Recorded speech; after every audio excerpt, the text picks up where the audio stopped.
Good morning, good afternoon, good evening, dear listeners. Welcome to another episode with me, Miriam Rose Ndishu. I am being joined today by Lydia Limbe. I will allow her to introduce herself, and we are going to talk about all things spirituality and more. So stay tuned, and thank you for joining us. So welcome, Lydia. Thank you so much. How Miriam. are you feeling?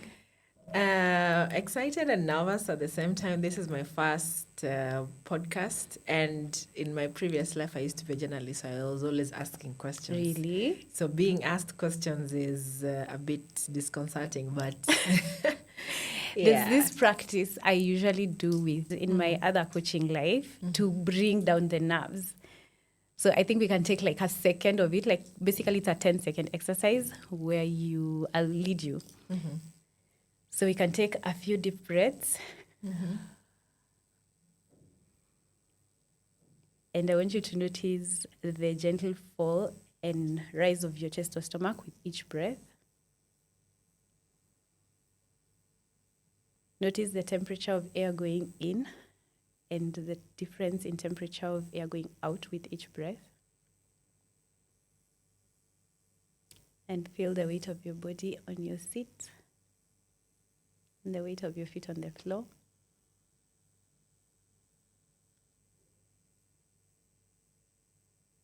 And once you're ready, you may open your eyes. Yes. Welcome back. I hope you feel a bit better. Yeah, a bit. It always more works. Yeah. Cool.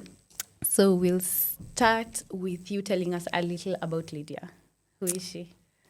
Okay, that's like a blank check.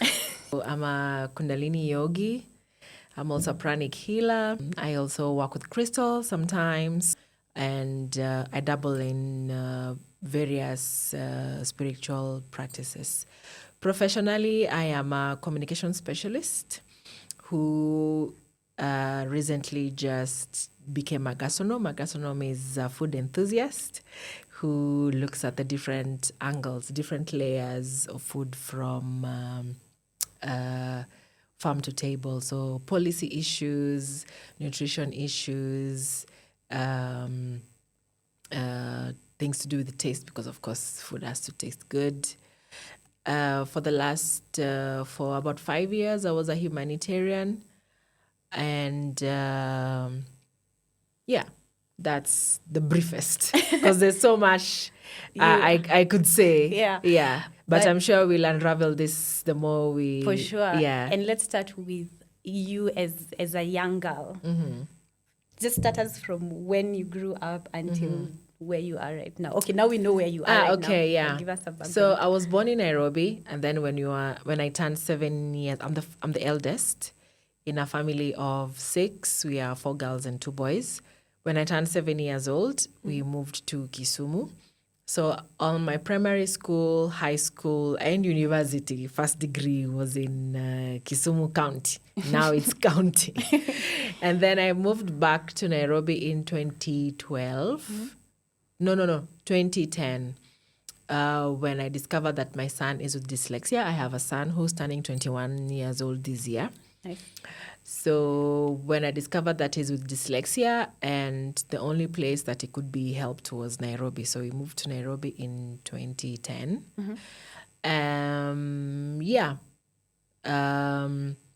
My childhood was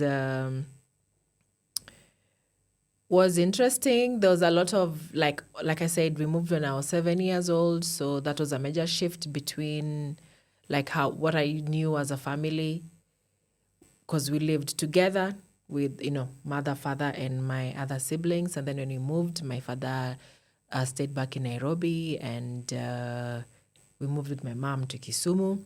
It was that's the first time I ate brown ugali when I moved to Kisumu. I had not eaten it before. And also, I remember some of the things that we were exposed to while in Kisumu. There's this thing called Nyawawa. Nyawawa is Luo for the spirits from the lake.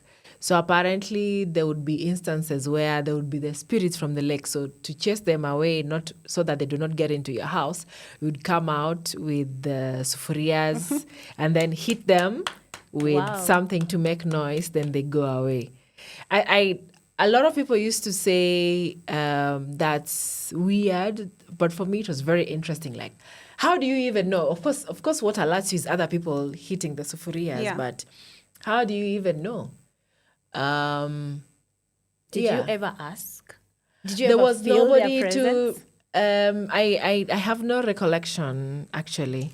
I have no recollection of feeling their presence. I just thought it was just interesting, an interesting experience. Oh, okay. Which I don't understand why now we do not feel the spirits from the lake. My theory was, at the time, was because there's wind. Because it would get windy, and then you would feel the whistling of the wind, and then that's my theory. I don't know, but yeah. That is so interesting. Yeah. For me, it was never like a scary thing. Interesting, because that was gonna be the next question. How your childhood was impacted by spirituality and religion, and do you feel like there's a distinction between the two? Yeah, I think that I know that there's a distinction between the two because I grew up. My parents were not overly religious, so we would go to church whenever we felt like. And church was something that people would do on Sundays, one of those things, because you're Christian, so you have to go to church. But I remember when I became a teenager, that's when the seeking started.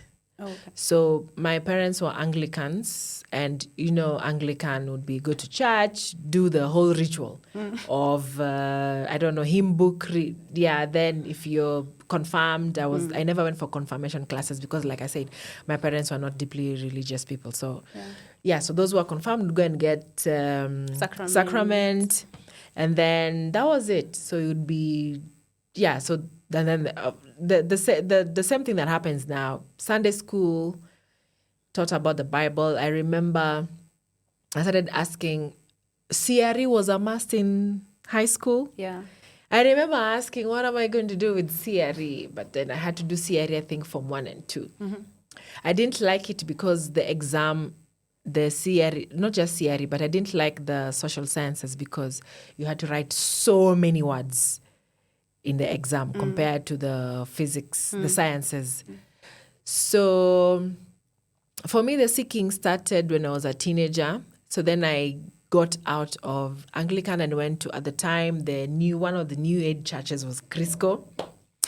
I went to Crisco. My aunt was in Crisco, and then there was that's when this concept of being saved was coined to me. Then I remember in high school, we used to make this fun of saved from what? And then you see now, in Luo, the word saved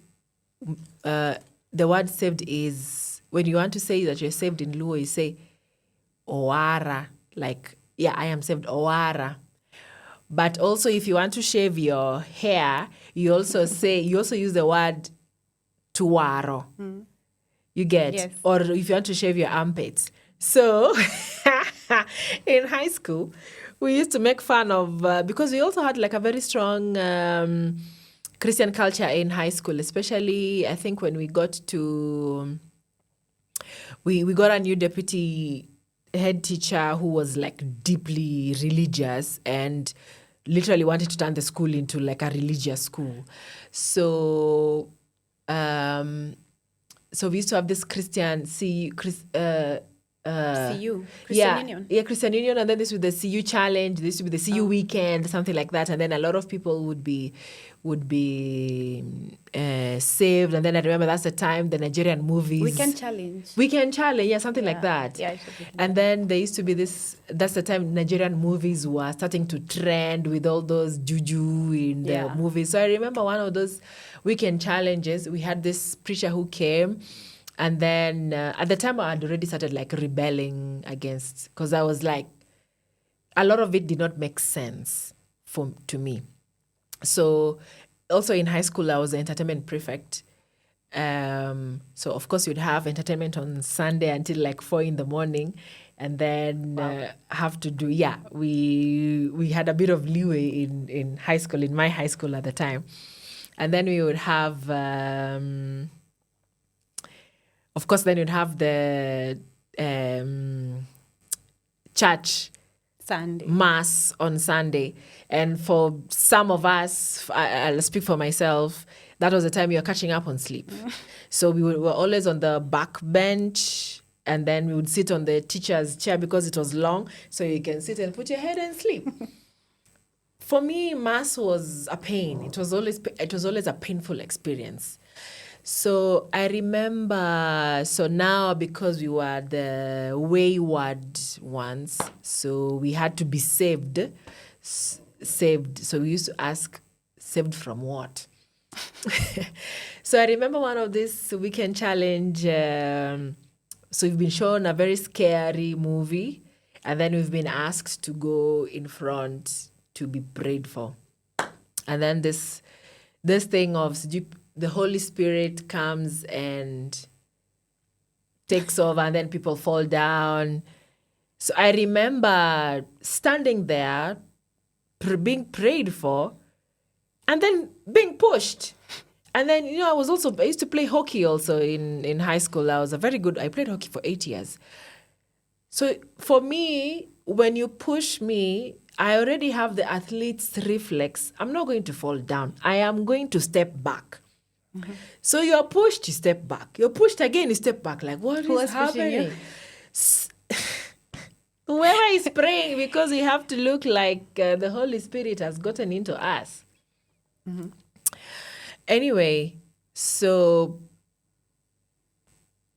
to be honest, at some point I did get saved because I felt I had a lot of things were happening at home, and it felt like the only thing that would hold me up would be to accept Jesus as my personal savior, and not to diminish the power that has to a lot of people who believe in that. Mm-hmm. But then it just felt like the only way to be with Jesus, I don't know if that's Jesus or God as prescribed by Christianity, is fear, is to fear God. There wasn't really any talk or teaching or preaching about love of God. So when I started this thing that we started asking in high school of saved from what? Mm-hmm. Saved from what? And then we would make fun of it in the Luo way and say, so because when someone is saved, when in Luo they would say Owara, and then we would say Owara ngoni, what of yours has been shaved off? Because you remember the word, yeah. What of yours has been cleansed? But then because of the Luo context, you use the word Owara when you're saved, or when you want to shave your hair or your body hair. So we would say, what part of your body have you... It was cynical. Yeah, exactly. Tune to it. And then the seeking did not stop there. After high school... So did you get saved in high school? I got saved in high school for like very briefly. Okay. Because it felt like it felt like there's a lot of guilt. Like you had to, like for you to be in that realm, you had to tap into guilt. I don't know if you get what I'm saying. You have to be guilty of something for you to seek forgiveness, for you to be accepted. That's interesting. Yeah. Wow, that's how it felt. Mm-hmm. So then I discarded it. And then high school, and then after high school, I still kept seeking. What were you seeking for? You said seeking. Yeah, I was, I guess you can say that I was looking for the divine. But then the way it had been prescribed at the time is that the divine is outside of you, is not inside you. That's why it has to be found through religion, through organized religion. So then I dabbled a little bit with Islam. At some point, I also dabbled a little bit with Sikhism. But then when I got pregnant when I was 20. When I got pregnant, because I read a lot. And at that time was a very, I don't want to use the word lonely. It was a very alone time for me. It was a deeply introverted time for me. Anyway, everybody was upset with me because I had gotten pregnant very early. So I went into what I know, which is reading books. And my dad had a very huge library. I actually pick after him in terms of reading. So I kind of raided his library.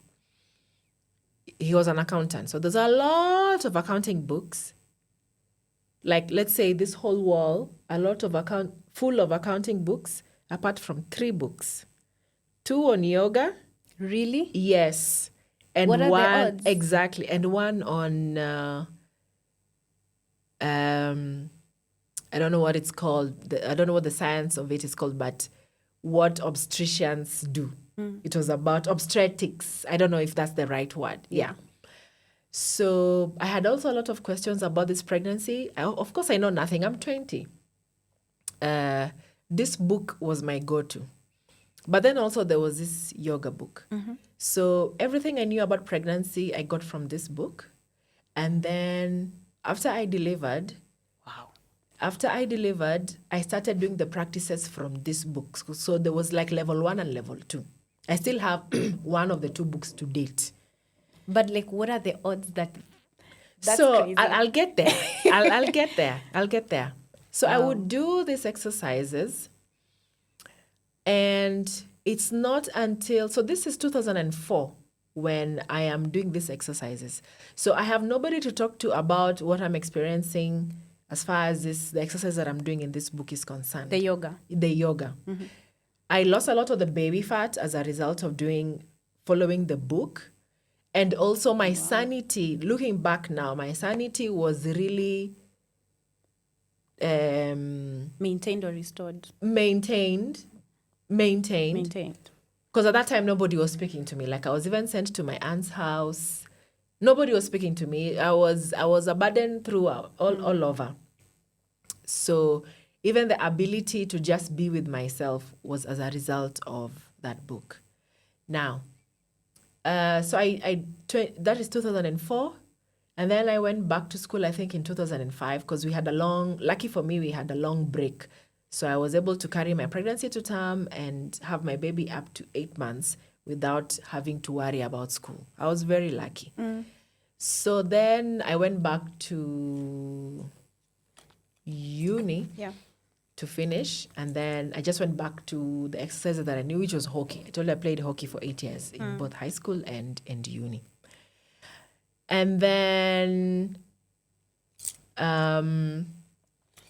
So I cleared uni in 2006, and then 2010 I moved to Nairobi because my son is with dyslexia, and the only place that he can find the help that he needs is in Nairobi. And then I started doing, so now the seeking is still continuing. So I'm still feeling like I need something, but then it shows up. So then I do a lot of personal transformational training, coaching.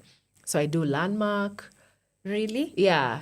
I did Landmark. When did you do Landmark? Oh, I don't remember. Maybe 2010. I did it my first one was in 2015. Really? Yeah. So cool. So I did Landmark. I did the first introduction, and I did the advanced course. Then I did another training. I was an introduction leader. Not the introduction leader for the ones ILP. ILP, yeah. That ILP. intense 6 months one. Yeah. I did it. It's extremely intense. I did it. It's, yes. I didn't know that about you. That's so cool. Yeah. Okay. And then at some point I felt that...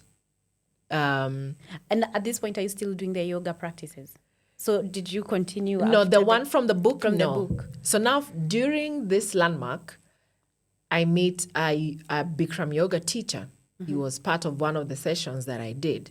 And then I told him that I've been doing yoga from a book, and he's like, it's different when you do it with a teacher. Try it. So of course I go, and at this time I am coming from Kisumu to Nairobi to do yoga. Oh God. Yes. I would come every week, every 2 weeks. That's dedication. I'd come and do yoga, then go back. I really liked it. I was going to ask you why? What's the so motivation? I can't really explain that one. Bikram yoga, I can't explain. I can explain Kundalini yoga, but I can't explain. No, but Bikram. what was it doing for you? I that felt, was so profound that made you take the journey. I just felt like I don't have the correct words. I just felt like it's the right thing for me to do. Okay. Yeah. So then I lost a lot of weight. My skin cleared. I started sleeping a lot better. My menses regulated. I was having my hormones were everywhere. And then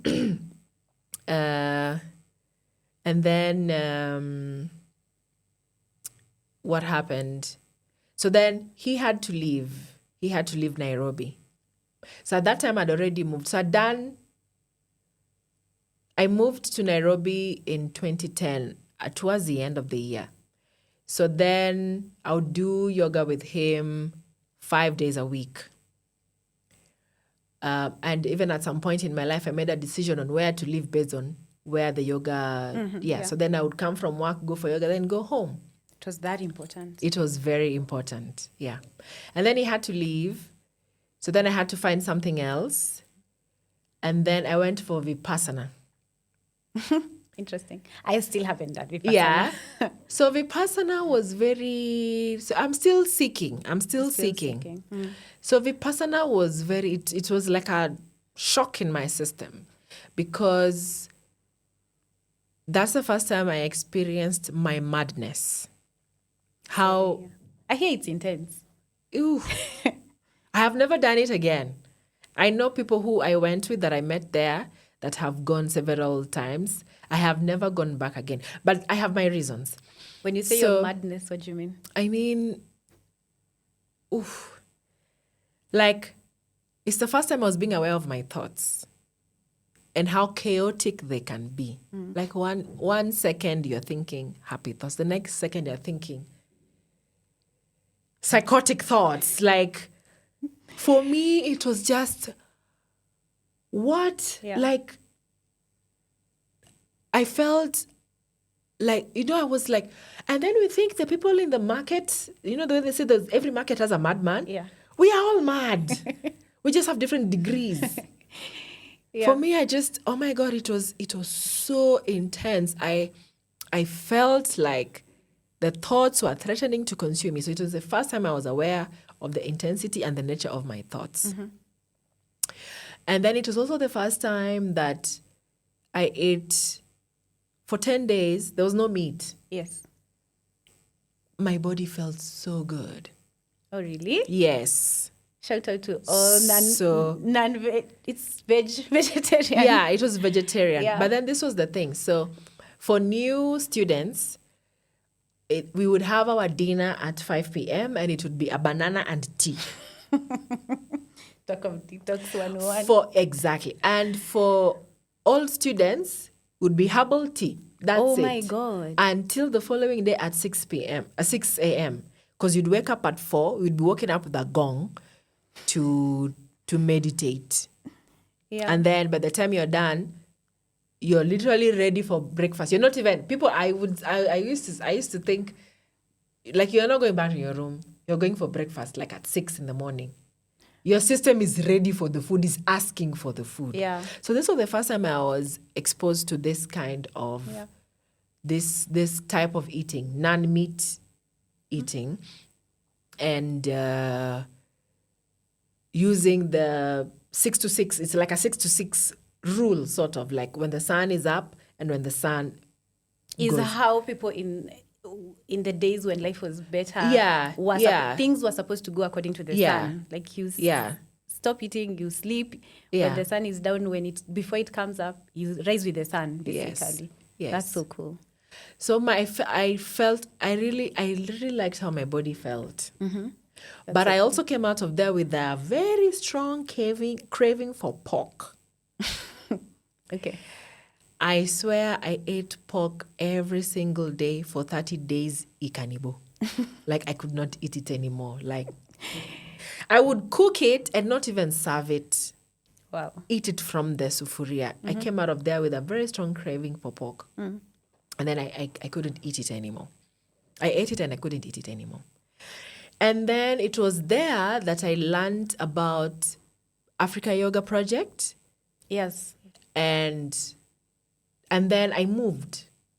So now from Bikram Remember, yoga yes. to... So Bikram was normal. Yeah. The guy had moved. So then, and he used to have his sessions in Kilimani. So I was living in Kilimani at the time. And then I was looking for something else. I was told about Africa Yoga Project. And then I looked around. And then I moved to Ruaka. Ruaka is a bit nearer to Parklands. Then I moved to Ruaka so that I could access Power Yoga. And then I remember so I signed up for the regular classes. And then I one day went for community class, and I liked community class, and I stopped the regular class. Yeah. Community class was so much fun, like 200 people. You sweat, and then it's 2 hours. The regular class was type like of yoga power was that? yoga. It was Okay. mainly power yoga. And then the regular class was Ashtanga. So I remember doing the Ashtanga class, and some of the chantings, I was like, oh, wow. Yeah. Yeah, Ashtanga is intense. Ashtanga is intense. I haven't done it, And but it's- I've read a bit about It's it. beautiful. I think so. It's beautiful. You've done so many yogas. You should teach us about them. There's so many. Yeah, yes. And then, so what I liked about the Power Yoga community class, it was 2 hours. And I loved the fact that I would sweat so much. Like I would Wow. do my clothes like this. And I would see how I have detoxed because the sweat was very different. You see, if you work out for 2 hours, normal workout, I'm saying this having played hockey and also being a runner, the sweat for yoga and the sweat for is very different. And at this point, have you started becoming vegetarian? No. Not yet. No. Okay. I'm still eating the way I grew up eating. So we do power yoga on Saturdays, and then they would also offer lunch, and the lunch was vegetarian. It was always rice, chapo, and beans. Very nicely done, very delicious. So this idea of community, I really liked it. First of all, you have to arrive on time because it means you will not get a good spot. And I always had like a spot that I was always like the second row, but upstairs, because upstairs is a bit more contained. It's so you sweat more because of the warmth. You sweat more. So the community, because there's many people, you cannot be late. And how was this power yoga making you feel at this point? Your body, your hormones? So power yoga made me feel strong. Bikram yoga, I didn't know how strong I was until I didn't know how strong Bikram yoga made me until I went to Rwanda I was a journalist at that time when I was doing Bikram yoga. So then I went to Rwanda for mountain gorilla naming, and then I got the opportunity to go to the gorillas, and we got the hard trek. I didn't know how strong I was until I went on that. It was my first hike in a long time. It was my first hike ever. I don't know how strong I was until I did that. Nice. Yeah. Everybody I was with kept complaining how the hike. I was breezing through. And actually know that you love hiking. Yes, I do. I do love hiking. Yeah. So these are things that I picked up much later. I'll come to that. Sorry. So that was my first indicator. But then power yoga, the difference between, because all these yogas are different. They all lead to the same path, but their approach is different. So Bikram yoga is 26 postures, 13 standing series, 13 floor series. So a lot of spine work, a lot of leg work, a lot of breath work in the process.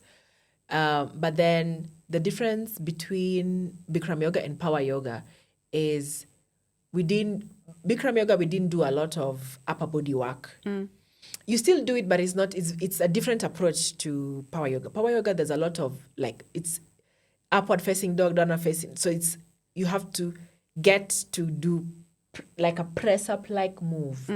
I was never able to do press ups, but with power yoga, also my upper torso became strong. So Bikram yoga, my heart opened, my legs became very strong. Power yoga gave me power,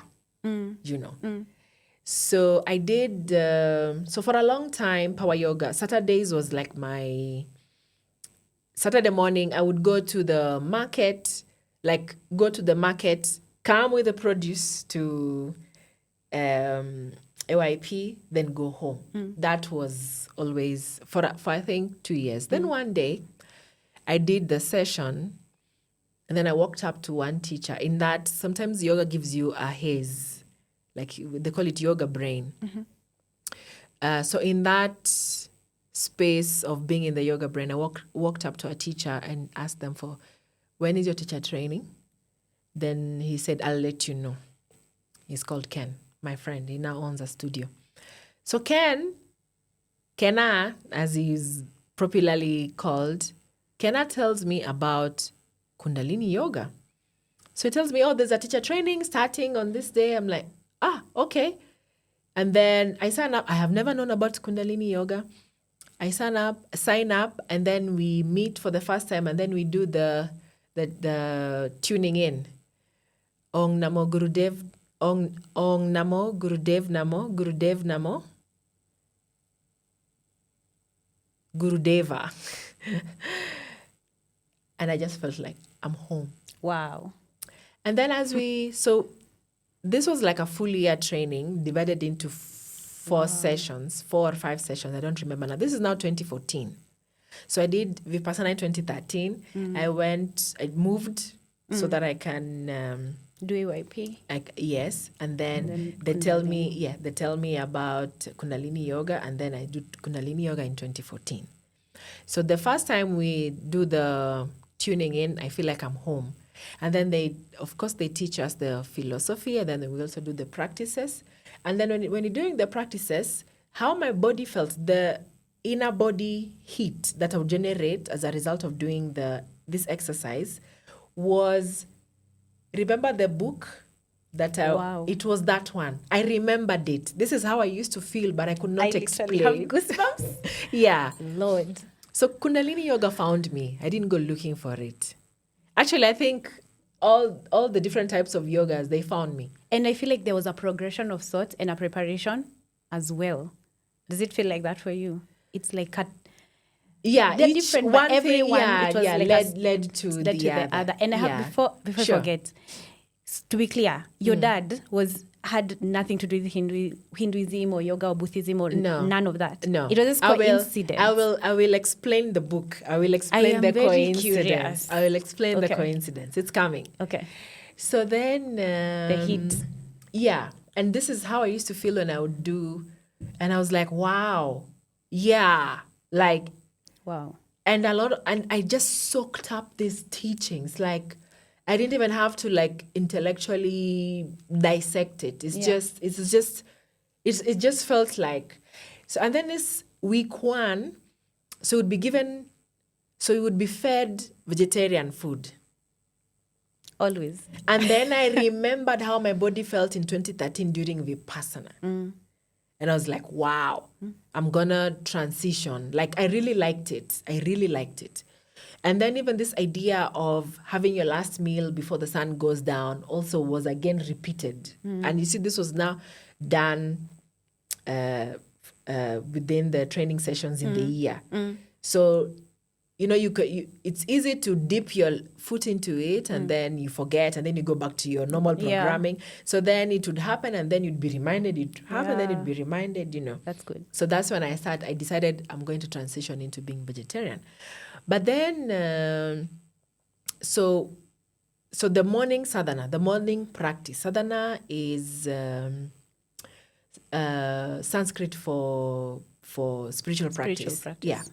So the morning sadhana, after the first day, they would invite us, whoever wanted, to teach the Kriya. Kriya is the yoga set in Kundalini Yoga, to teach the Kriya the following day. So during that first week, I volunteered. So that means going home, looking at the manual. You have no idea what you're doing, deciding which one you want to do, and then teaching it the following day. So I looked at one. What's that Kriya? It's I forget the name now. I looked at one. I was just like, okay. So what would you like? I just opened the book and I was like, what would you like me to teach? And that's the one that I felt connected to. And then I looked at it. I didn't even practice it. I looked at it, and then the following day I taught it. And when I taught it, the teacher at the time was a German, Gobinde. He said, "You're a teacher. Keep teaching," just like that. Nice. It's. I have not gotten the certification yet. And then he said, "It's not about the certification because that is how you've been programmed in the for sure. in the 3D world. It's not about the certification. I don't even have the right words for it. It's innately you. Yeah, it's the things that you carry in throughout life. It's a sanskara, it's Sanskrit, but it's in you. Because he said you're a very powerful teacher. That's so cool. Yeah. So you've probably done it many times before. Probably. I don't know. But there was a reason why I felt at home in Kundalini Yoga. Yeah. And then I finished level 1. So at the time I was struggling a lot with life. I was a journalist, I was a correspondent, I was being paid per story. At the time, they were not even honoring the word I was working so hard. I was always in the office at 6:30 in the morning. I am out of that place at 8:30 because now I was no longer doing the Bikram Yoga because it was no longer there. 6:30 to 8:30, I am barely able to make my ends, as we used to say at that time, eat meat. I was really struggling. So during one of these trainings, there was always a constant teacher called Ravinda. She has since stopped to be a Kundalini Yoga teacher. But I opened up to her and I told her, look, I feel like I am bumping into something like I am doing what is required, but I'm not seeing the results. Like, what is happening? And then she talked to me a little bit because, of course, I'm sure you have this understanding. When you start to have some of this spiritual understanding that religion, especially Christianity, does not unveil for us, you're able to see some things that the other person is not able to see. So she talked to me and then she told me, there's a meditation that you can do for abundance. And then she even told me that she even gave me an example of another student who was also having the same issue and he did that meditation and for 40 days. And before even the 40 days were over, he had like 3 job offers. Now he's confused which one to take. You get? Yes, I do. So I was like, yeah, I'm going to try it. Is this within the Kundalini Yoga? Within Kundalini Yoga. It's Kundalini Yoga. So I tried to do this meditation the first time. I became so sick. I had so much mucus. Oh my God. I was like, I cannot believe it is possible. When you see a child with mucus, what? Wow. I could not believe how much mucus I had. I had to stop the meditation and take care of myself. Is this happening in a session?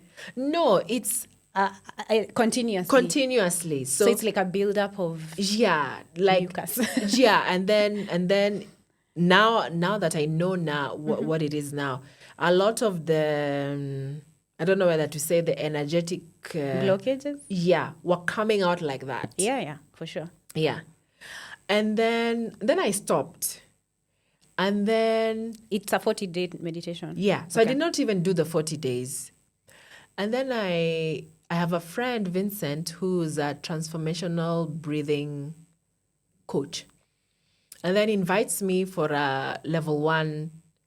Actually, now that I think about it, I did level 1 transformational breathing training. I've never done the practice. So I went for this training.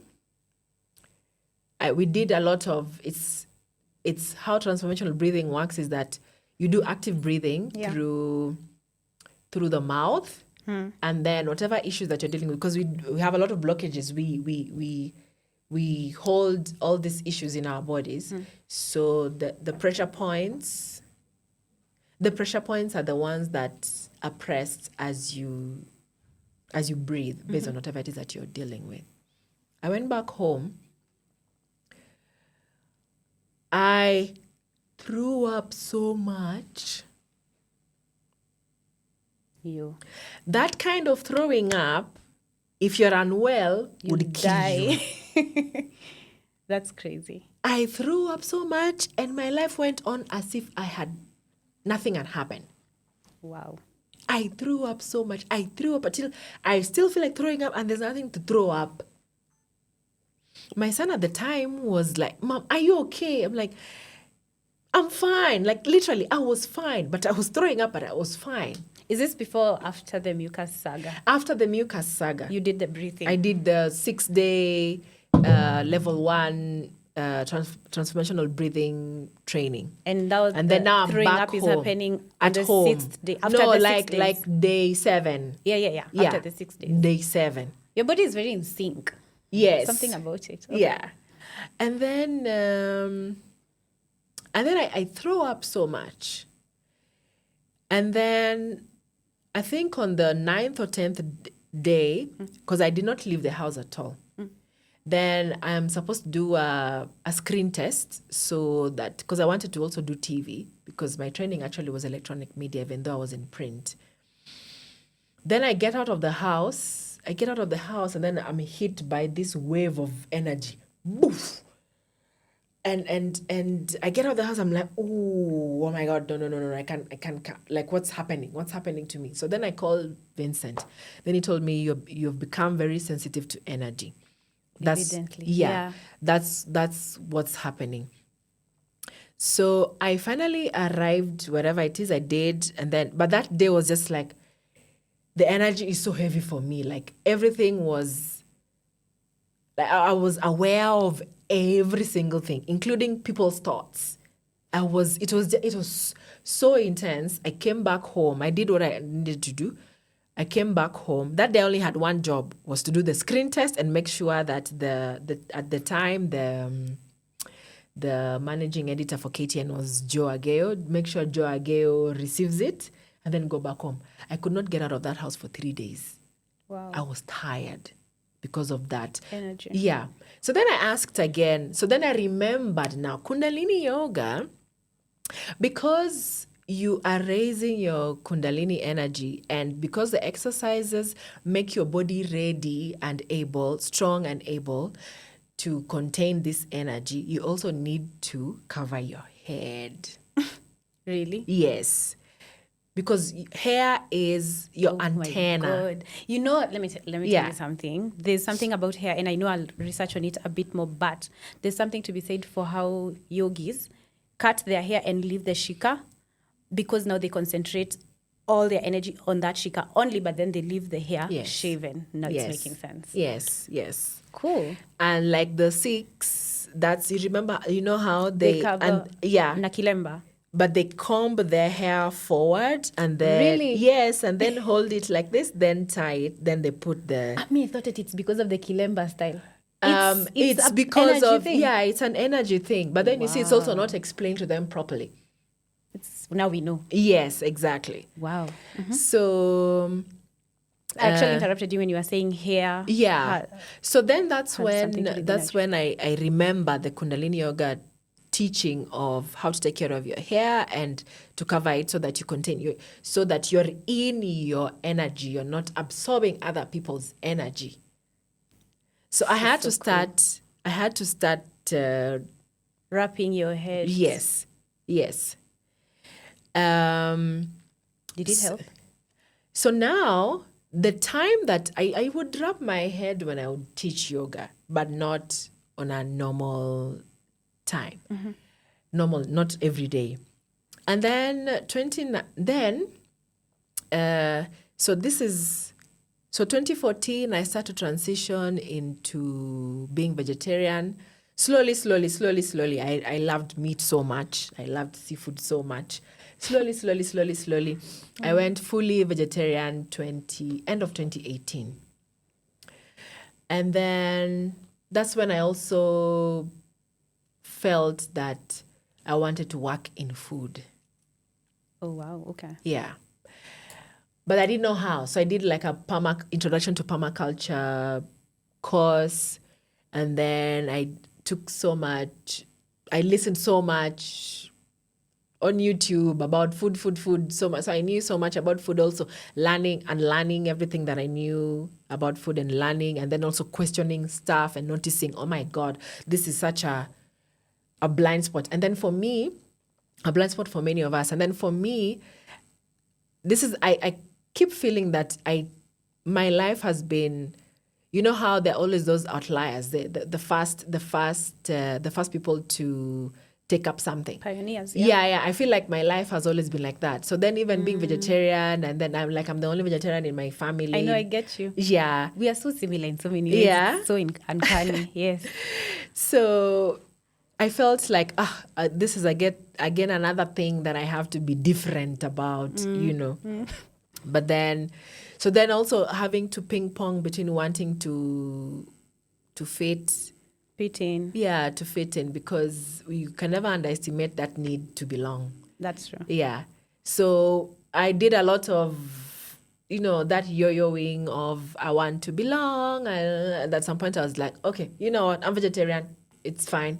I can come when I've already eaten. I can bring my own food, I know the struggle. Yeah, exactly. I know the struggle, yeah. And then, so now I got a job in an organization that deals in food and agriculture.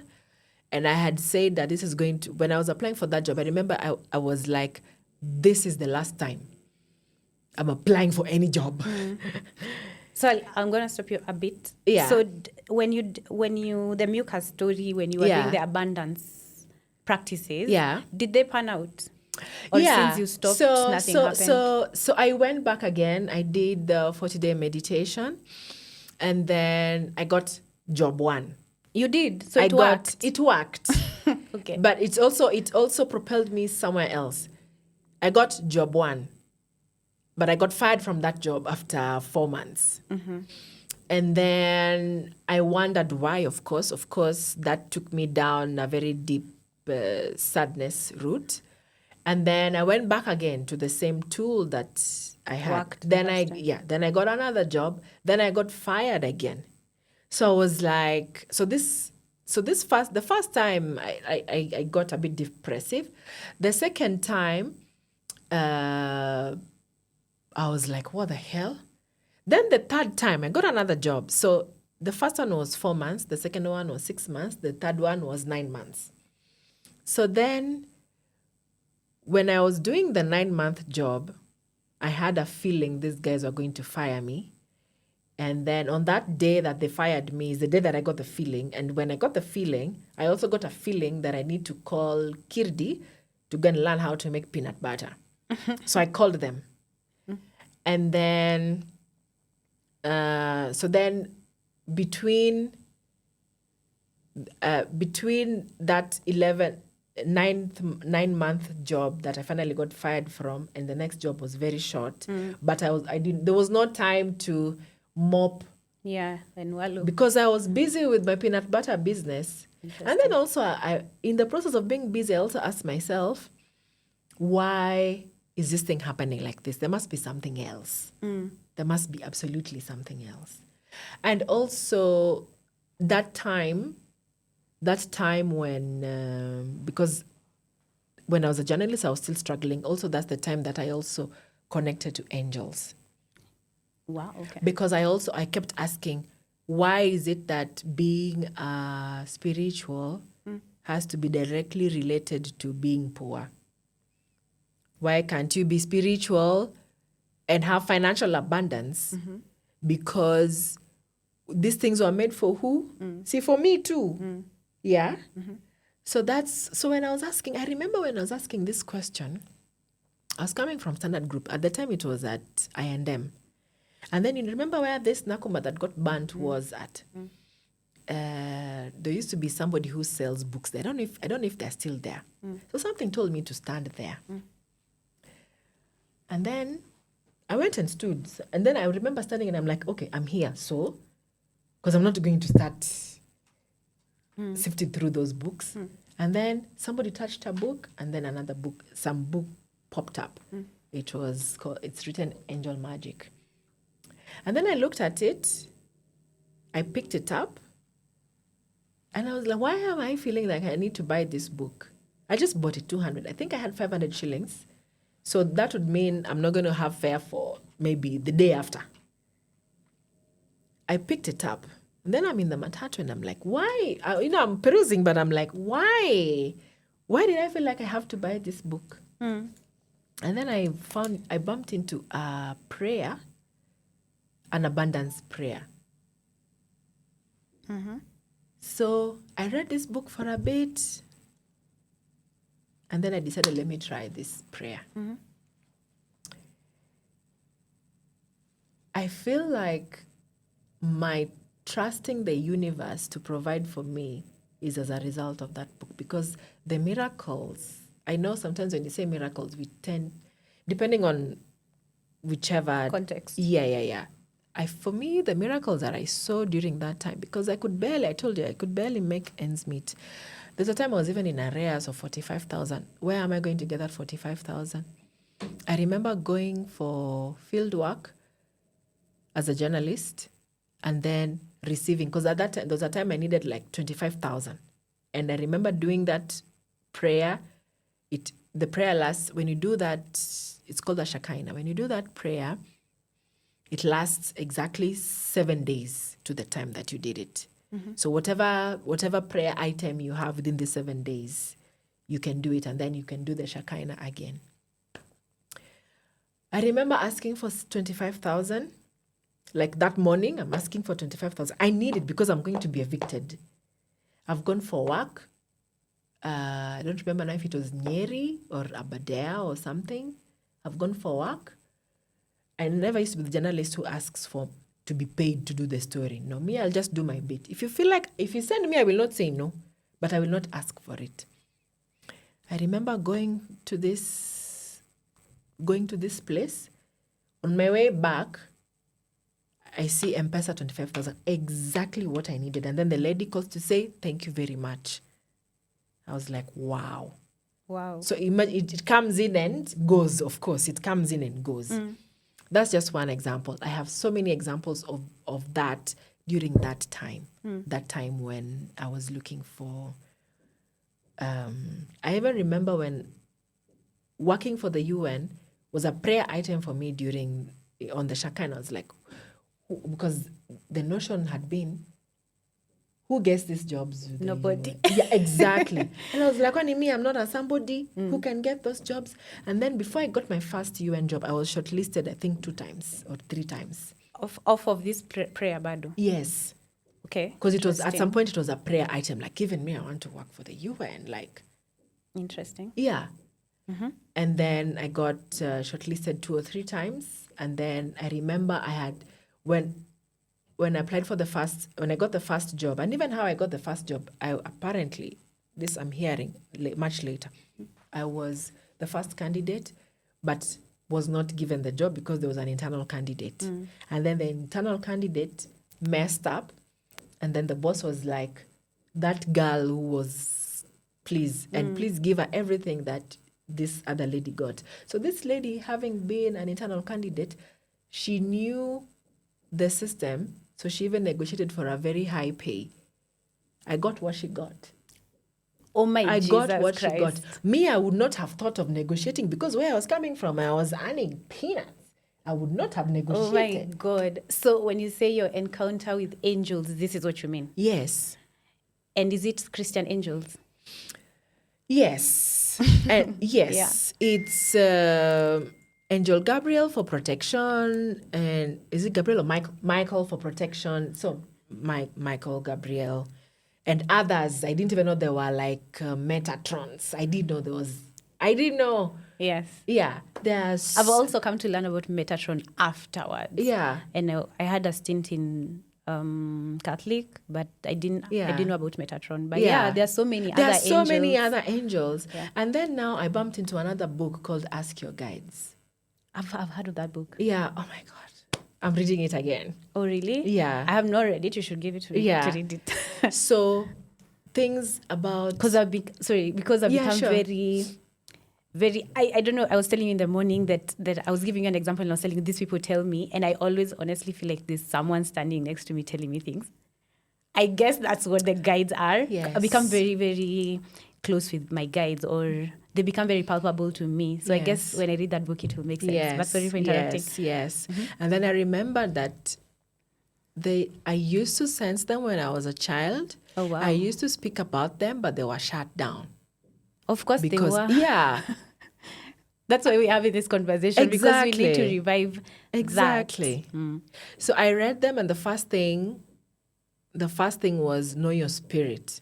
And I was like, oh my God, what's my spirit? I didn't know at the time. Now I know. And now I'm reading it again because I feel like, because of the circumstances where I am at in my life, I feel like I need to re-educate myself. You get?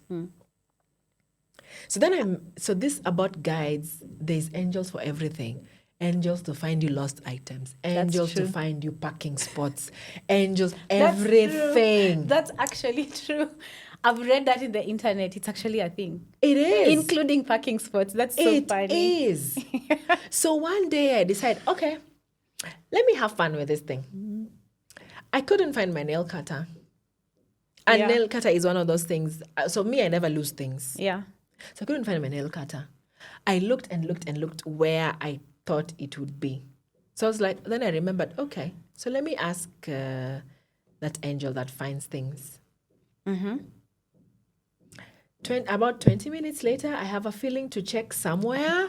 And then 100%. I find it. I'm like, so how did that? And then, of course, you now get back into your mind. How did that nail cutter? You get? How did that nail cutter get there? I mean, you wanted it. You found it. Say thank you. Yeah. So that's when I started having like an altar. And then I would put like fresh flowers. And that for me was like my way of saying thank you. Nice. For assisting me. So, yeah, all those. So I started feeling like I am starting to tap into the magic of life. Yeah. And the support is angels. Is it still working for you right now? It is. Can you say you found the divine? Are the angels the divine? Angels are part of the divine. I think divine is everywhere, is everything, and is in us. Is not that thing that we have been taught we need to seek from the outside. It's within us. Yeah. Are these practices something you would... There's something about yoga. I know what yoga... I knew what yoga was because I was a bit exposed to life, thank God. But there is this notion, misconception in especially Africa that yoga is demonic. I don't even know who gave that story. It has come from Christianity. So how can you debunk that? We need to debunk that. And is it something that you would recommend for someone who might be stuck? So they say that yoga is a union of the mind, body, and spirit. And from experience, I know that it is true. Because I'll speak from a Kundalini Yoga perspective because that is the one that I have dived deep into. And I have a very strong experience of. So yoga, the union of the mind, body, and spirit. So you have to take care of your body. You have to move your body. If you don't move your body, the energy is stuck. There can't be flow within you. And when you do yoga, you raise your Kundalini. When you do any exercise, not just yoga, you raise your Kundalini energy. And Kundalini energy is that inert energy at the base of your spine that gives you this sense of increased awareness. You're able to access your intellect, which is not just mental, which is also your instinct, your other senses, your other knowing, your inner knowing. Your intuition. Yes. So if you do not move your body, you do not have access to that. When you move your body, you also create a safe container for this increased awareness to harbor, for lack of a better term. That is why for me, when we say the body, your body is the temple of God, Of the Holy Spirit. because yes. if you if the divine is in you, I don't think God is outside. I think God is in us, from my experience, and not in that egotistical way. God, as in the divine, your higher being, is in us. We have a choice. The way the Bible says, you have a choice in choosing life or death. Yoga gives you that access. So when you move your body, you create that. First of all, you release what needs to be released. You create that safe container for divinity to express itself. And you can start to hear your soul. So yoga is a union of the mind, body, and spirit. Spirit is soul, no? It's, So, and the misconception comes from the not knowing. I remember my family, extended family, is very, I don't know how to call it, religious. I would say religious. I think some of them would say spiritual. A lot of them told me this is demonic. And I would ask them to, okay, let's do this. Let's block your right nostril, breathe in through. Just do that. How do you feel? Oh, I feel good. How is that demonic? How is that demonic? You just don't know it. And also realize that Christianity made a lot of things that we had access to demonics, just because it was a threat to whatever it is, whatever agenda that they had.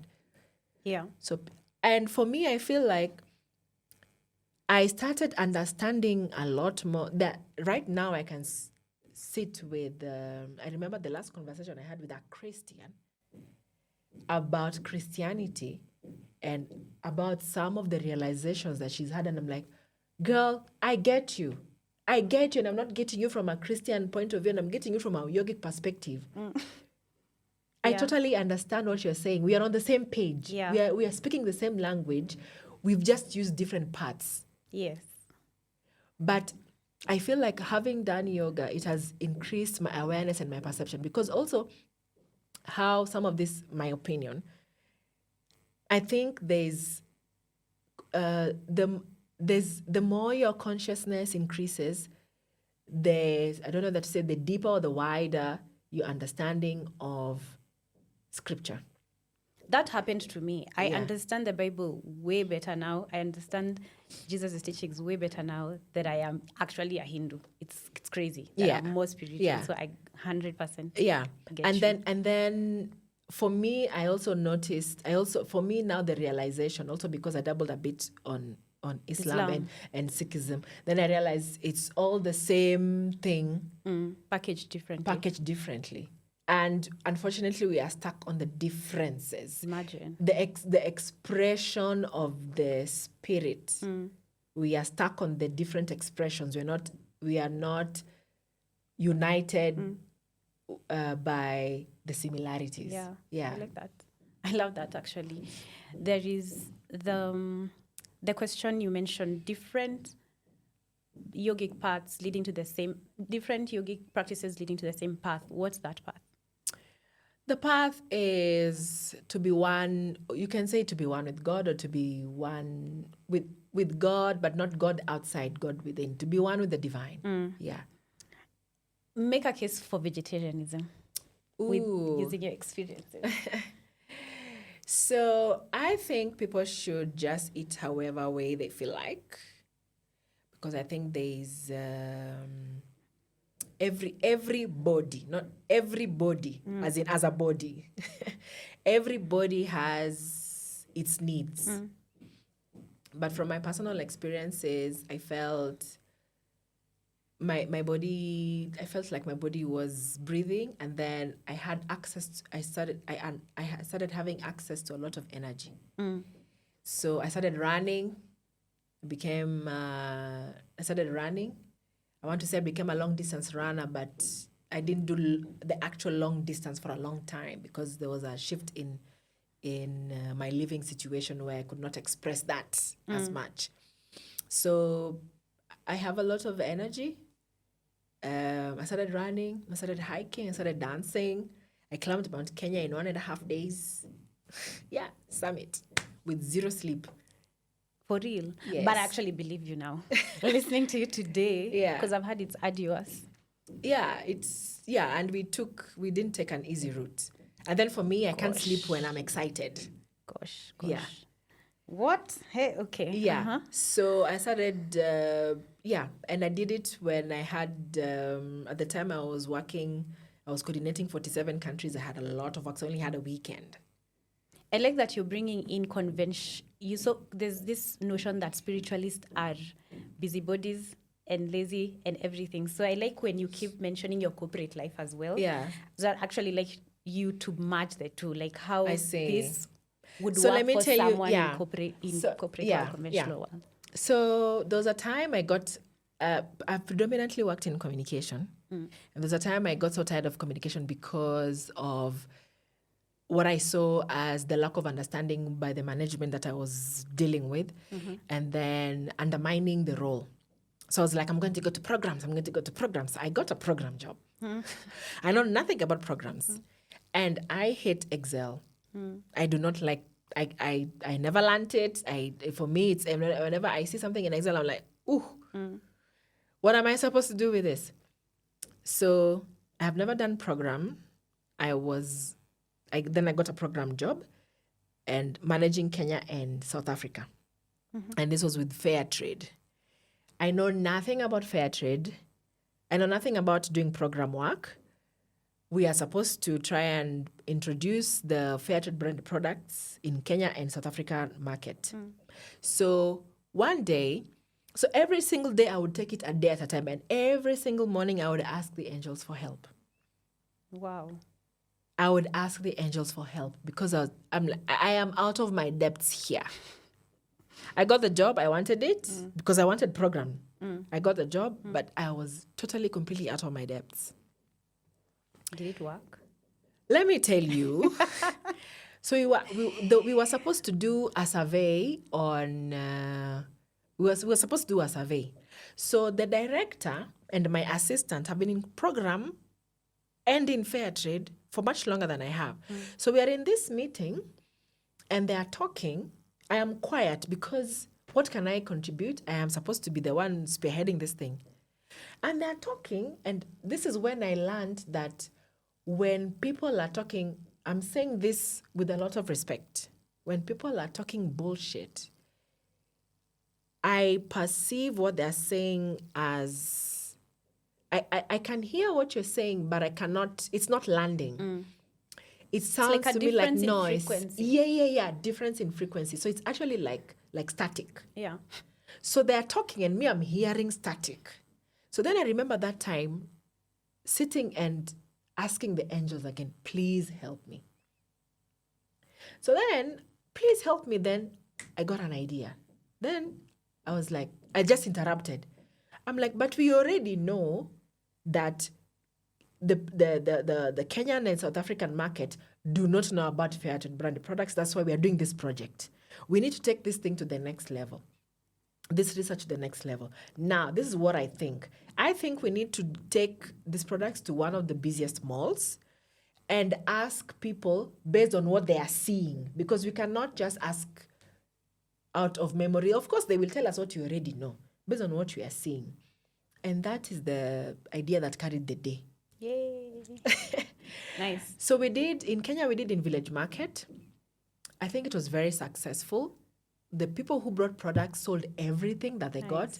Of course, guys were like, oh my God, we did not know that there's fair trade branded products in Kenya. Even though when they're abroad, they see Kenyan products there, but then they do not see them over here. Yeah. And then, so then I got another idea of doing a coffee tasting. Did you know that Machakos grows coffee? I used to work for a lady who loved coffee, and yes, I learned a lot about coffee. From Machakos, Yeah, grown in Machakos. I think I knew that. So I didn't know, but then when I got to know about it, then I got the idea of doing a coffee tasting event. I know nothing about coffee. So then I was like, okay, I know nothing about coffee. So what do I do? Angels, help me. Then they remind me, oh, you remember when you're working with the British High Commission, when you're preparing for Theresa May's visit, you went to Java Warehouse. You still have that contact. Call them. I called them. I asked for a barista. They sent me one who took us through all the coffee things. And then I was like, okay, now I can competently, I can, not as competent as a coffee person, but I can do an event. We had an event we had planned for 100. I think we got 150 people in Machakos. And for the first time, because apparently Machakos never used to sell their coffee in Kenya, they used to sell abroad. Oh, wow. And they would sell the beans. For the first time, they sold packed coffee. Wow. Nice. Yes. I like that. And then it was the first time. It was the first time. I was literally every single day, help me. I really like that, because it wasn't even a question, it was just a thought in my mind about how abundance and spirituality work together, and you've basically tied that together pretty well. Yeah. And then I got my UN job. And you got your... And then I got the UN job. I did that for like 5 years. And even the last job, the Afghanistan job, I never applied for it. Yeah. I was headhunted for it. I mean, since I've met you, you always look so good. So I genuinely believe that it's working. I don't need you to actually tell me, because I've seen it, and I'm also very perceptive, so I would know if you're lying. It's working. Spirituality is clearly working. Yeah. What do you think before we move into the other segment, what do you think the purpose of life is? So this is something I also did level 1, level 2, level 3 Kabbalah. Wow. Yes. You've been around. I've been around. And Kabbalah I started during COVID. We'd meet like once every Fridays online. The biggest lesson that I got from there was we did not come here to be good. We came here to be authentic. And I feel like that's why we are all here. And that made that, and when the more, because it's a realization that it's unraveling itself. The more I keep perceiving it, the more I stop being upset at stuff and people. Because if you're authentic, we are here, we did not come here to be good, we are here to be authentic. Everybody is doing their part, including the good and bad, because good and bad is a judgment that we give to a situation. Because if you look at every action has an equal and opposite reaction. So for everything that is happening, something else is happening. It's all connected. It's all connected. So if you're all being authentic, if I have to say no to you now, if I have to fire you now, of course, it is very easy to fall into that pitfall of that's a bad person. Yeah. Because listen, if I look at my journey to Afghanistan, when I was in the Kenya office, I wanted my contract changed, the terms of my contract changed. And it was very easy to do it because I already knew what was to be done. And I even gave the prescription of how it could be done. Mm-hmm. But they were not doing it. And they even like hired someone else to come and be my boss. And then I teach them how to do the work. Wow. It's nasty. Very nasty. And it was, of course, the experience of it was not nice. But then I sat back and I was like, okay, angels, please show me what my options are. And what I had was apply for other jobs. And that's how I got my first international job. Apply for other jobs.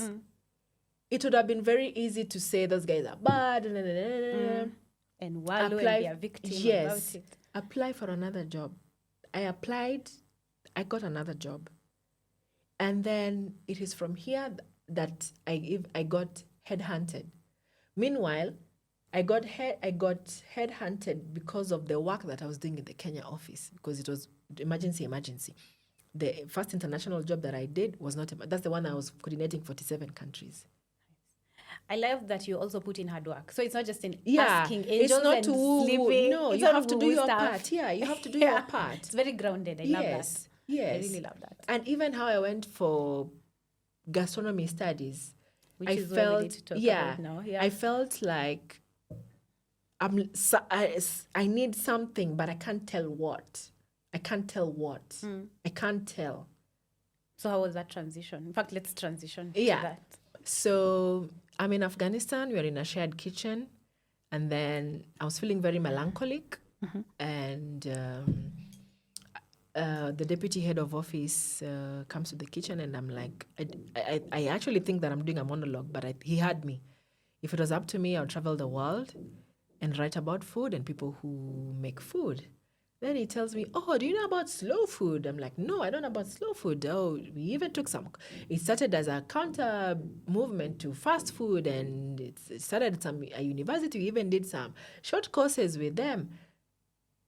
And then it was like at 9 p.m. I was trying to do this work-life balance, which is very difficult when you're living at work. And then I went downstairs to the office to look at this university, and I just had goosebumps. I looked at it, and then I did a master's in world food cultures and mobility.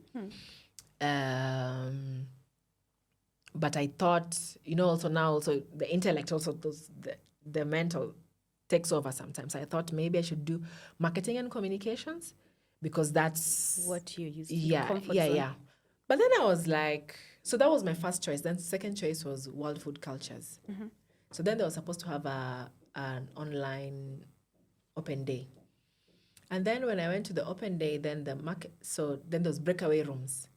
Then the marketing comms people, there was nothing. Then I was like, where is everybody else? Then I saw the world food cultures and mobility. There's more people. What's happening? So I went there, then I find the professor talking about project doing like a cookbook. I was like, yes. Because by that time, I'd already finished some short stories, which I've not published yet. And the idea was to do it like a cookbook. Because during COVID, because we were now at home, and that was also the time I realized I struggled to eat leftover food. I had to really shift how I eat. And also plan my day with cooking time also. Remember, I'm coordinating 47 countries. So it's a lot of work, different time zones, and I still have to cook for myself. So then that's when some of the memories from my childhood, like key memories that were food triggered, came up to me, and I would write them down. So at that time, I'd already finished them, and I was like, okay, so what next? Who would even publish this book? Like, you get what I'm saying? Yeah. So when they said cookbook as a project, I was like, oh, of course. So Nice. I stayed there. Then I went back to marketing comms, and I stayed there for like 10 minutes. I was like, nah, this is the one that I'm doing. I never looked. The way people shop around for, like when you're clear you want to do this, and then you shop around for options, and you decide. Me, I never looked. And plus, you'd mentioned you had become a food enthusiast, even in your spiritual journey. You had Yes. started reaching out to that part of you that Yes. loves food, Yes. wants food a specific way. Yes. So I guess So I'd it was already easy. started feeling like I wanted to work in food. Food, Then I got yeah. the job, and then I worked for some time. Yeah. And then now, It makes so much Yeah. sense. It looks so easy. And then, so at some point, I was even interested in numerology and astrology, because as a Kundalini Yogi, you also look at your numerology. So I looked at my Which astrology. we will talk about later. Yeah. I looked at my astrology, and nutrition there's nutrition in it. Nice. Yeah. So then it's just unraveling as we go. So I never shopped around for universities. I just looked at it. I had to make a decision whether I wanted to stop working, because I had wanted to be a head of unit, and I was a head of unit in the largest office in the largest country office in the world. And for me, the sky was the limit now. Like, if I wanted to be a head of office now, I would, if I wanted. So I really had to make the choice, do I want to study this? So I applied, I got in. Contract ended, told my boss, I'm not coming back. He was a bit like... Yeah. Yeah, Even me, like... I'm shocked. Wow. I know. Okay. And then I left, and then I went, like, August. My contract ended in August. October, I'm in Rome. I'm in Italy. It was not in Rome, but I'm in Italy. And then at some point, of course, I felt... of course, sometimes you also have those... When your mind checks in, oh my God, was it the right time to do this now? You know. But every time I felt, I'm glad I did this now. Yeah. I'm glad I did this now. So first of all, I was the only African in the whole class. That comes with its own challenges. I wanted to use the word burden. Okay. Because as an African, at the beginning, it felt like I was carrying the burden of being African on my shoulders. Because there is no knowledge, there's no understanding about Africa out there. It's just the stereotype. It's not the reality. Yes. It's the unfortunate bit. Yeah. So even that, I had to, kujiita mkutano. I had to sit with myself and separate myself from Africa.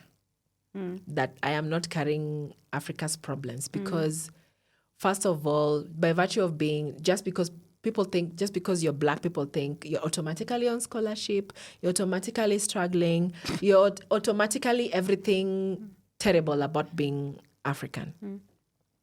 And then it is very easy to fall into the pitfall of having to prove yourself that you're not all those things.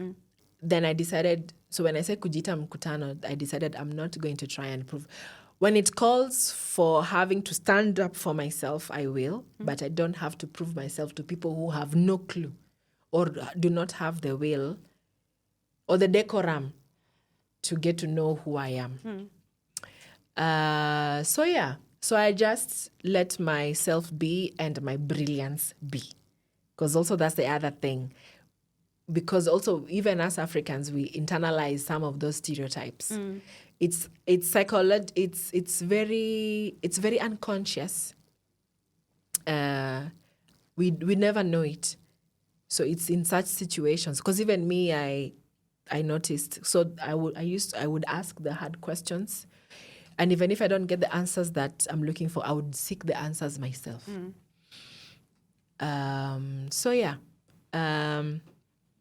So there was that, being African in a very white setting, and then being steady. Yeah. And then I really loved the coursework. Oh my God. I loved it so much. Hi. Because you were now talking about, is that where you started talking about the forgotten foods? Forgotten foods of Africa. So that's when I realized that African cuisine is not talked about, is not, even as we think, if you're not eating Western food, we are eating poor man's food. But even the Westerners have their own poor man's food.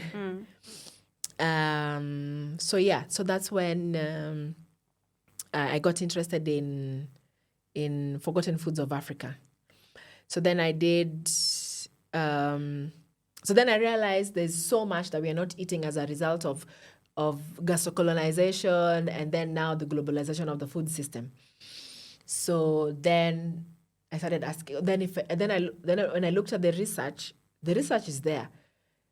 The forgotten foods are nutritious, are nutrient dense, are climate resilient, are culturally appropriate. So why are we not eating them? Why are we not eating them? Why do we think eating? Yeah.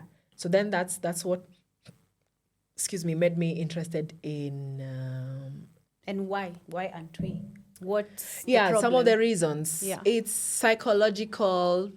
Some of them I've already mentioned. Yeah. It's the idea that our foods. And then it's also understandable because if you grow up eating something, and then the idea that you guys are poor, so then when now you have a bit of money, you think now you need to eat the non-poor food.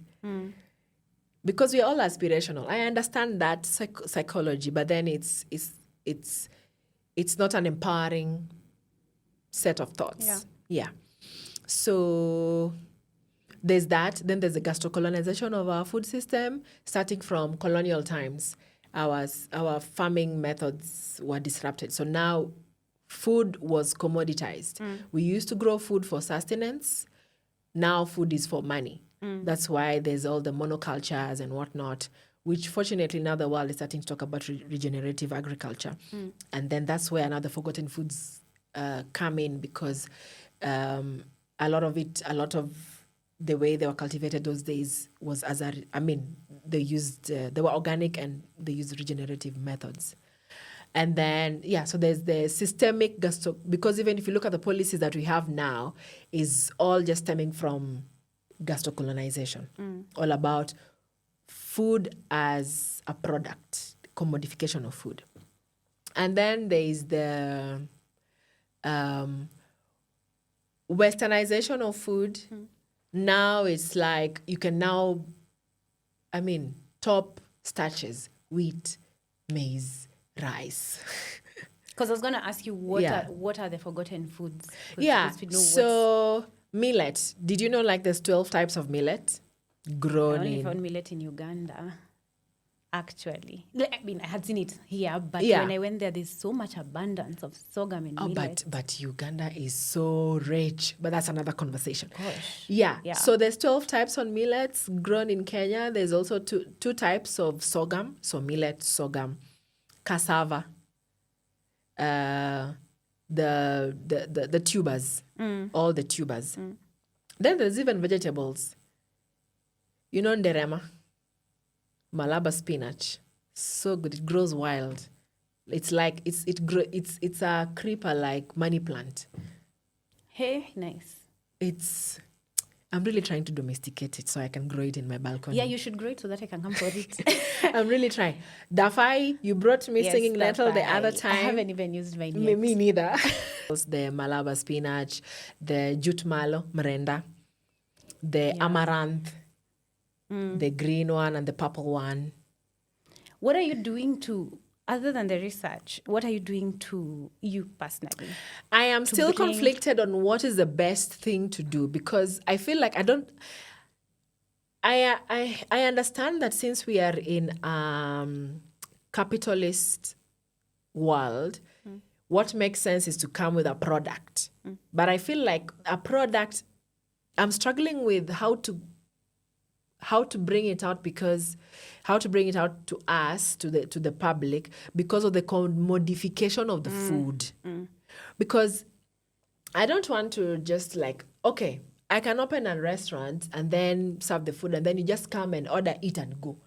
That's not it. Because that has worked. So I guess it's to make it There has to be an element of education. That's true. You have to understand. There has to be an element of education which would breed appreciation, which would also, if there's a good enough in terms of critical mass of appreciation, it means there would be farming of it. For sure. Yeah. So I'm still struggling with the concept of the best way to bring it out. Because there's a lot including of collaboration. Because I'm also thinking you need to ask your angels at this point. yes. I have been asking. You have been, because I'm thinking also using the platforms that you've had before. You being a journalist, you being in Yeah. the UN. Yeah. These are discussions that they should be having. Yeah. The UN, I worked with FAO. FAO is the one that published the Compendium of Forgotten Foods. Yeah. There's already several articles, But now, how will the article reach to? I know. Like, I have been having these conversations. I have had conversations with the Kenya office. I've had conversations with the Center for Investment office. Yeah. I don't know if I'm having the conversations with the right people. Now, my ask to the angels is connect me with the right people. The right people. Yeah. I think the youth, I don't know why I've just gotten an image Yeah. of young people. Yeah. Yeah. So again, we still have to get to the. So this is the last. I don't know that to call it guidance or download that I had is, I still have to. Right now, I have to do the what. What are they? What are they? What are the forgotten foods? Okay. And I have to interact with them. Because, for example, you know kanzira, that vegetable, Ethiopian kale. We know it as cooking it, right? Oh my God, it makes the best salads. Interesting. It makes I love that vegetable. Interesting. So now the guidance that I have is to interact with the forgotten foods, and then now be able to judge it. Yeah. You know. Yeah. Now I know I can make a salad with Ethiopian kale. I'll come for that. And then I have other ideas that I'm still experimenting with. I've tried to make millet bread. Bado haijashika. And that other one that you made for us, the one The with quinoa ripe bread. bananas. Yeah. So It now was I've been so looking. good. I got a farmer who makes that who grows the indigenous maize. So I've been waiting for it so I can make quinoa bread again with the indigenous maize, not from the hybrid maize. Yeah. Yeah. That plus, I think, publicizing as Yeah. you try. I'm a bit cagey about publicizing at the moment because also what happens is once I have interacted with an ingredient, I'm able to create a recipe. So now when I'm in that zone, so something happens. So now I'm not publicizing until I have the go ahead to publicize, if you get what I'm saying. So now I'm interacting with them. I'm only posting the normal stuff on my social, as you have seen. But I think when I get to that point where I can say I can powerfully, the last idea that I got was to create like a recipe book. So now when that is complete, then I can start to publicize. Yeah, I like that idea. But for now it's interact with them, get to know what's happening, get to know how it was cooked, then figure out what would judge it, if it has to be judged, because also not everything has to be judged. Yeah. Fair enough. I know I ought to have asked you many more questions about the forgotten foods. No, it's okay. But we're out of time. So I guess I'll just say thank you so much for your time. Cool. I actually really enjoyed this. So much more came out of this than I even expected.